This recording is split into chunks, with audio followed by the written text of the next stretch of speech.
Hi friends, ನಮಸ್ಕಾರ. ತೋರಿಸ್ತೀನಿ. ಇವತ್ತು ಪ್ಲಾಂಟ್ ರಿಮೂವ್ ಮಾಡ್ತೀವಿ ಪ್ಲಾಂಟಿಂಗ್ ಮಾಡೋದಕ್ಕೆ. ನೀವು ಸಬ್ಸ್ಕ್ರೈಬ್ ಮಾಡಿದ್ರೆ ನಾನು ಇನ್ನೂ ಮುಂದಕ್ಕೂ ವಿಡಿಯೋ ಮಾಡಿ ಯಾಕನ ನಾನು ದಿವಸ ಹಿಂದಿನಾಗೆ ಮಾತಾಡ್ಕೊಂಡು ವಿಡಿಯೋ ಮಾಡ್ತಾಯಿದ್ದೆ. ಇವತ್ತು ಕನ್ನಡದಾಗೆ ವಿಡಿಯೋ ಮಾಡ್ತಾ ಇದ್ದೀನಿ.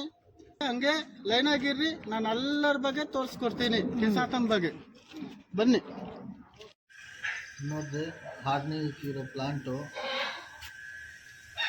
ಇವಾಗ ಸ್ಪ್ರೇ ಮಾಡ್ತಾಯಿದ್ವಿ. ಫಂಗಿಸೈಡು M45 1 ಗ್ರಾಮು ಸ್ಪ್ರೇ ಮಾಡ್ತಾಯಿದ್ವಿ. ಇದಕ್ಕೆ ಫಂಗಿಸೈಡ್ದು ಹಂಗೆ ಸಬ್ಸ್ಕ್ರೈಬ್ ಮಾಡಿ. ನಾನು ಮುಂದಕ್ಕೆ ವಿಡಿಯೋ ಮಾಡಿ ಯಾಕಂದ ನೀವು ಸಬ್ಸ್ಕ್ರೈಬ್ ಮಾಡಿದ್ರೆ ನಾನು ಮುಂದಕ್ಕೆ ವಿಡಿಯೋ ಮಾಡೋಕ್ಕೆ ನಮಗೆ ಹಿಮ್ಮತ್ತು ಬರುತ್ತೆ. ನನಗೆ ಖುಷಿ ಆಗುತ್ತೆ ಮುಂದಕ್ಕೆ ವಿಡಿಯೋ ಮಾಡೋಕ್ಕೆ. ನೀವು ಸಬ್ಸ್ಕ್ರೈಬ್ ಮಾಡಿರಿ ಪ್ಲೀಸ್, ದಯವಿಟ್ಟು ಸಬ್ಸ್ಕ್ರೈಬ್ ಮಾಡಿರಿ. ನಾನು ಇನ್ನೂ ಮುಂದಕ್ಕೆ ವಿಡಿಯೋ ಮಾಡೋಕ್ಕೆ ನಮಗೂ ಇಷ್ಟ ಆಗುತ್ತೆ. ಪ್ಲೀಸ್ ಸಬ್ಸ್ಕ್ರೈಬ್ ಮಾಡಿರಿ. ಈ ಥರ ವಿಡಿಯೋ ನಾನು ಮುಂದಕ್ಕೆ ಹಾಕ್ತಾ ಇರ್ತೀನಿ.